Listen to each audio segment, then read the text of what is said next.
قال اللہ تعالی وَأَوْفُوا بِالْعَهْدِ إِنَّ الْعَهْدَ كَانَ مَسْئُولًا وقال رسول اللہ صلی اللہ علیہ وسلم إِنَّ مِنْ أَشَرِّ النَّاسِ عِنْدَ اللَّهِ مَنْزِلَةً يَوْمَ الْقِيَامَةِ الرَّجُلُ يُفْضِي إِلَى الْمَرْأَةِ وَتُفْضِي إِلَيْهِ ثُمَّ يَنشُرُ سِرَّهَا صدق اللہ و صدق رسولہ النبی الکریم ربی اشرح لی صدری ویسر لی امری واحلل عقدۃ من لسانی یفقهوا قولی واجعل لی وزیرا من اہلی آمین یا رب العالمین۔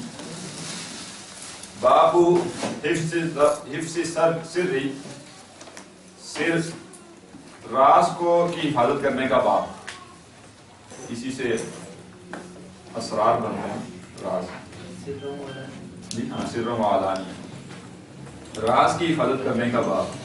یہاں جو انہوں نے آیت کی ہے اس سے استدلال کر رہے ہیں کہ گویا جو کسی نے آپ کو کوئی بات کہی وہ بھی ایک امانت ہے اور وہ ایک عہد ہے آپ کے پاس اور آپ جو ہے اسے اپنے پاس محفوظ رکھیں گے، تو گویا راز کو محفوظ رکھنے کو انہوں نے وعدہ نبھانے سے جو ہے وہ اس کے اوپر قیاس کیا۔ راز کے بارے میں دو باتیں بڑی اہم ہیں کہ ہر وہ شے راز سمجھی جائے گی جو کہنے والا، بتانے والا یا کرنے والا بیان کر دے گا یہ راز ہے۔ کسی نے کسی کو وہ بات بتائی اور کہہ دیا کہ یہ راز کی بات ہے، اب جس کی وہ اجازت دے گا اسی کو بتائی جا سکتی ہے، ٹھیک ہے۔ اور دوسری ہر وہ شے راز سمجھی جائے گی جس میں کوئی قرینہ ایسا موجود ہو جو یہ بتا رہا ہو کہ یہ راز کی بات ہے۔ بتانے والے نے نہیں بیان کیا کہ یہ راز کی بات ہے، اس نے یہ نہیں کہا کہ اسے کسی اور تک نہ پہنچانا، لیکن سننے والے نے غور کیا اور اسے اندازہ ہوا کہ اس بات کے ساتھ کچھ ایسے قرائن موجود ہیں، کچھ ایسے شواہد موجود ہیں کہ یہ بات جو ہے وہ جنرل نہیں ہے۔ مثلا ایک شخص آتا ہے اور وہ اپنے استاد سے یا کسی عالم سے، کسی دیندار شخص سے آ کے انتہائی ذاتی نوعیت کا کوئی سوال کرتا ہے، اپنے گھریلو مسائل اس کے سامنے بیان کرتا ہے انتہائی ذاتی نوعیت کے، اور وہ کہتا ہے کہ جی اس کا مجھے بتائیں کیا حال ہے۔ اب وہ یہ تو نہیں کہے گا کہ یہ راز کی بات ہے، آپ نے کسی اور کو نہیں بتانی، لیکن اس شخص کو معلوم ہو جانا چاہیے کہ یہ راز کی بات ہے، اس لیے کہ یہ ذاتی حالات اس نے جا کے ہر کسی کو نہیں بتائے ہوں گے، یہ بڑا خفیہ طریقے سے آیا میرے پاس، اس نے بات کی ہے۔ اب یہ نہیں ہے کہ میں سب کے سامنے کہنا شروع کر دوں جو فلاں بندہ تھا جی تو اس کے گھر میں یہ مسئلہ ہے، اس کی اپنی بیوی سے نہیں باندھ لی اور وہ بڑا تنگ ہے، اس کی بیوی سے مارتی ہے۔ اب یہ ساری باتیں خود قرینے سے معلوم ہیں کہ یہ راز کی باتیں، اور یہ اس نے نہیں بھی اگر سے کہا کہ راز کی باتیں ہیں تو مجھے یہ نہیں آگے بتانی، ٹھیک ہے۔ دوسرا حصہ زیادہ اہم ہے، اس لیے کہ جب کوئی کہہ دے کہ راز کی بات ہے تب تو ہر شخص الرٹ ہو جاتا ہے اور وہ آگے اسے نہیں بیان کرتا، یا بہت ہی کوئی ایسا شخص ہوگا جو راز کا پاس نہ رکھ سکے تو وہ کر دے گا۔ لیکن دوسرا والا معاملہ زیادہ اہم ہے کہ کسی نے کوئی بات کہی، اس سے اگر آپ نے آگے بیان کرنا ہے تو اس سے پہلے درمیان میں ایک پروسیس ہونا چاہیے کہ آپ سوچیں کہ آیا یہ ایسی بات ہے کہ جو عام ہے یا نہیں ہے، پبلک میں کرنی چاہیے یا نہیں ہے، کہیں ایسا تو نہیں اس نے یہ جو بات مجھ سے کی ہو تو راز کے طور پہ کی ہو، اور اگر آپ کو کوئی ایسا قرینہ مل جائے کہ یہ راز کی بات ہوگی تو اسے راز ہی رکھا جائے، ٹھیک ہے۔ البتہ دو حیثیتیں ہوں گی ہماری راز کے حوالے سے۔ ایک حیثیت یہ ہے کہ ہمیں کسی نے کوئی بات بتائی اور ہم امانت، اب ہمارے پاس وہ امانت ہے، اور ایک یہ کہ ہم کسی کو راز کی بات بتا رہے ہیں، ٹھیک ہے۔ اس وقت چونکہ ہم اپنے آپ کو ایڈریس کر رہے ہیں، ہم ان کو نہیں ایڈریس کر رہے جو حاضر نہیں ہیں یہاں پہ اور جن تک ہماری بات نہیں پہنچ سکتی، ہمیں اپنے لیے سمجھنا ہے۔ تو جب ہمیں کوئی بات کہے گا تو ہم اس میں لازماً یہ دیکھیں گے کہ آیا یہ راز کی بات تو نہیں تھی، اگر کوئی قرینہ ایسا مل جاتا ہے کہ یہ راز کی بات ہے تو ہم اسے آگے نہیں بیان کریں گے۔ لیکن جب ہم کسی کو بتا رہے ہوں گے کوئی بات تو ہمیں چاہیے کہ ہم اسے اس پہ نہ چھوڑیں کہ وہ طے کرے گا کہ اس میں کوئی قرینہ ہے کہ نہیں ہے جس سے معلوم ہو کہ راز کی بات ہے، ہمیں وضاحت کر دینی چاہیے۔ مثلا ہم سے آگے کسی نے سوال کیا اپنے انتہائی گھریلو معاملات کے بارے میں، اس نے کہا جی یہ میری بیوی کے ساتھ جو ہے ناچاکی ہے اور یہ گھر میں جھگڑے ہوتے ہیں، یہ ہے وہ سارا بیان کیا۔ اب اس نے اگر سے نہیں کہا کہ یہ راز کی بات ہے، لیکن ہم خود اس طریقے سے سمجھ جائیں گے کہ یہ راز کی بات ہے، لیکن ہم اگر سیم یہی بات کسی اور کو بتا رہے ہیں کہ جی میرا یہ مسئلہ ہے گھر میں یہ، تو ہمیں چاہیے کہ اسے بتا دیں کہ یہ راز کی بات ہے، اس لیے کہ اگر وہ آگے اسے بیان کر دے گا اور ہم نے اسے نہیں کہا ہوگا کہ راز کی بات ہے تو گویا اس کے اوپر الزام کم آئے گا، پھر اسے تو اتنی سمجھ پوچھتی نہیں، اتنا علم تھا ہی نہیں کہ وہ آگے بتا سکتا۔ لہٰذا یہ دو حیثیتیں ہمیں اپنے بارے میں یاد رکھنی چاہیے، ہوتا عام طور پہ الٹا ہی ہے، ٹھیک ہے۔ انسان دوسرے سے ایکسپیکٹ کر رہا ہوتا ہے وہ صحیح کرے، تو ہم اپنے آپ کو صحیح سمجھیں گے، صحیح کریں گے، اور دوسرے کو ایکسپیکٹ کریں گے کہ وہ صحیح نہیں ہے لہٰذا اس کو فیور دی جائے گی۔ سر اس میں جو ہے نا ایک اور ہے، اس میں ملکی راز جو ہوتی ہے وہ کے حوالے سے ہر طرح کے راز آتے ہیں، انفرادی بھی اجتماعی بھی، ٹھیک ہے۔ مزید گفتگو آگے کریں گے، سر آگے تو اپنی کلاس شروع کریں گے۔ ہوتے ہیں جس میں بتانے والا تعین کر دیتا ہے کہ یہ راز ہے، اور کچھ راز ایسے ہوتے ہیں جس میں بتانے والا تعین نہیں کرتا، بتا کرائم یہ بتا دیتے ہیں کہ یہ راز کی بات ہے۔ ایسے ہی کچھ مجالس ایسی ہوتی ہیں کہ ان مجلسوں میں جو باتیں ہو رہی ہوتی ہیں کچھ کرائم خود بتا رہے ہوتے ہیں کہ یہ راز کی باتیں ہو رہی ہیں، تو اسے بھی انسان کوشش کرے کہ آگے دوسروں تک نہ پہنچایا کرے۔ چلیں وعن ابی سعید الخدری رضی اللہ عنہ قال قال رسول اللہ صلی اللہ علیہ وسلم ان من اشر الناس عند اللہ منزلۃ، بے شک اللہ کے نزدیک مقام کے اعتبار سے لوگوں میں سے بدتر وہ ہے یوم القیامت، قیامت کے دن، الرجل وہ آدمی، یفضی الی المرأة جو ہم بستری کرے عورت کے ساتھ، وتفضی الیہ اور وہ عورت ہم بستری کرے اس کے ساتھ، یعنی ان دونوں کے درمیان جنسی تعلق قائم ہو، ثم ینشر سرہا پھر وہ اس کا راز لوگوں کے اوپر افشا کر دے۔ یہ ایک ایسا معاملہ ہے جو اس معاشرے میں بھی پایا جاتا ہے، آج کے معاشرے میں، یہ صرف اس جاہلیت کا معاملہ نہیں تھا کہ کوئی شخص جو ہے وہ یہ انتہائی پرائیویٹ معاملہ، انتہائی پرائیویٹ معاملہ، اب یہ کہ دوستی میں آ کے دوست ہے میرے، ان سے میری کون سی بات چھپی ہوئی ہے، اب وہ سارے حالات و واقعات بیان کر دیتا ہے جو انتہائی جو ہے سیپریٹ معاملہ کرنے کا تھا، پرائیویٹ معاملہ تھا۔ تو اب میں کہ اللہ کے نزدیک یہ بدترین انسان ہے جو اس راز کو فاش کرے گا، یہ بھی راز میاں بیوی کے، اچھا یہ تو ایک مثال دیتی کہ ایکسٹریم کی، اس کے علاوہ بھی میاں بیوی کو یہ جاننا چاہیے کہ ان کے درمیان جو باتیں ہوتی ہیں ہر بات میں انہیں کہنے کی ضرورت نہیں ہے کہ یہ راز ہے، ان میں سے اکثر و بیشتر باتیں راز کی ہوتی ہیں، اور اگر وہ کسی اور کو بتانی ہو تو پہلے اجازت دینی چاہیے۔ یعنی کیا ہوتا ہے کہ میاں بیوی کے درمیان کچھ باتیں ہوئی، بیوی اپنے گھر والوں کو بتا دے، ہو سکتا ہے کہ شوہر نے وہ راز کی بات کہی ہو، اس نے اپنے گھر والوں کو بتا دی، یا بیوی نے کوئی بات کہی اور شوہر نے فوراً اپنے گھر والوں کو بتا دی، اس سے کوئی مسائل بعد میں پیدا ہو گئے، تو اس کے حوالے سے بھی احتیاط ہونی چاہیے کہ جو باتیں بھی ان کی آپس میں طے ہوں۔ یعنی مثال ہے، بعض اوقات ہو سکتا ہے کہ خاوند جو ہے وہ آگے کہے جی کہ بس یہ اگلے مہینے وہ میں گھر بنانا شروع کریں گے، اب اسے یہ بات آ رہی ہے، اب بیوی خوش ہو کے جو ہے وہ اسی ٹائم اس نے گھر سے نکلتے ہی اس کے فون کے پیچھے، تو یہ اپنا گھر بن رہا ہے مبارک ہو، ٹھیک ہے، اور وہ بات اڑتے پتہ نہیں کہاں پہنچی اور کوئی اور مسئلہ پیدا ہو گیا۔ اب اسے چاہیے عورت کو کہ اس سے پوچھ آیا میں یہ بات اپنے گھر والوں کو بتا سکتی ہوں؟ تو یہ خیال رکھنا چاہیے میاں بیوی کے تعلقات کے درمیان بھی کہ ہر بات جو ہے اسے یہ نہ سمجھ یہ اس نے تو نہیں کہا تھا راز کی بات ہے، اور یہ بات خاص طور پہ یہ تو ایک بات ایک کلیئر کٹ مثال ہے کہ جو بھی جنسی تعلق ہے اس کے حوالے سے ایک دوسروں کو نہیں بتانا چاہیے۔ خواتین میں یہ معاملہ زیادہ ہوتا ہے کہ ان کے ہاں چونکہ کچھ آپس میں قربت زیادہ ہوتی ہے اور اس طرح کے مسائل جو ہوتے ہیں وہ ڈسکس ہو بھی جایا کرتے ہیں، کچھ ان کے فقہی مسائل اس طرح کے ہوتے ہیں کہ اس کے اوپر ان کی گفتگو ہوتی ہے، تو انہیں ہر درجہ احتیاط کی ضرورت ہوتی ہے کہ وہ فقہی مسائل میں کہیں وضاحت کرتے کرتے اپنے معاملات نہ بیان کرنے شروع کرتے، اس طرح کے جو کہ بالکل سیپریٹ معاملات ہیں، ٹھیک ہے، ہاں مسئلہ بیان کرتے کہ اس چیز کا یہ حکم ہے، اس چیز کا یہ حکم ہے، اس لیے کہ عورتیں پریفر کرتی ہیں کہ عورتوں سے پوچھیں، لیکن اس میں جو ہے وہ اپنی مثالیں دے دے کہ جو ہے وہ نہ بیان کریں، ٹھیک ہے، بلکہ صرف مسئلہ بیان کریں کہ یہ مسئلہ ہے، بس یہ دین کا یہ حکم ہے۔ تو یہاں سے راز کی حفاظت جو ہے وہ بڑی اہم شے ہے۔ اگلی حدیث بہت اہم ہے، اس میں ایک راز کے حوالے سے بھی نکتہ ہے اور ایک اضافی نکتہ بھی ہے۔ وعن عبداللہ ابن عمر رضی اللہ عنہما ان عمر رضی اللہ عنہ حین تعیمت بنتہ حفصہ، عبداللہ بن عمر رضی اللہ عنہ سے روایت ہے کہ حضرت عمر کا یہ معاملہ ہے، حین تعیمت جب بیوہ ہو گئی، بنتہ ان کی بیٹی، حفصہ حضرت حفصہ رضی اللہ عنہا، یہ قرآن مجید میں لفظ استعمال ہوا ہے، تعیمت اس سے ملتا لفظ بھی ہے،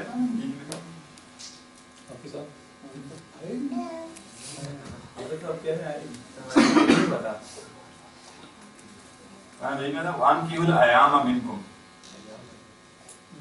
وہ اس سے ملتا جلتا ہے کہ نہیں؟ اس کے مادے کے اوپر آپ کام کر کے ہیں، ایک آپ کی سیمنٹ پہلے بھی پینڈنگ ہے، یاد ہے جی؟ ہاں، اس کا ڈیٹ کب تھی؟ منڈے جی، اگلے منڈے ہی جو آ رہا ہے،